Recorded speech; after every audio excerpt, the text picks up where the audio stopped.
was March of 2013. I was sitting in my insurance broker's office. It's Angela Arbolina here in Manchester. And we were going over health insurance at the time, which was like boring, gosh.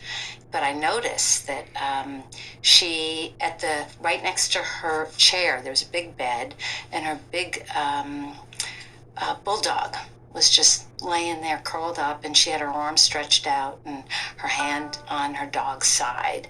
And I thought, oh my gosh, this is what I want to do.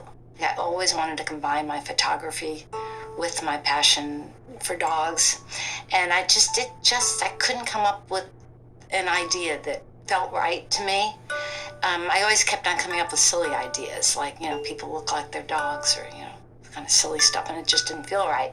But it was just sitting there in her office and seeing her arm on Clemmie's side that I realized that, wow, it's all about relationships. And that's my thing anyway, is people and their relationships with other people, with dogs.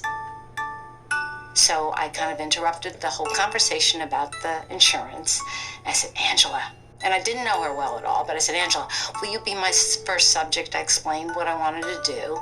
And she kind of sat for a sec. She looked at me and she said, I would love to. I'd be honored. But Clementine was just diagnosed with cancer a few weeks prior and didn't have very long to live. So we went and photographed the next day with her husband and with Clementine. The pictures were just awesome.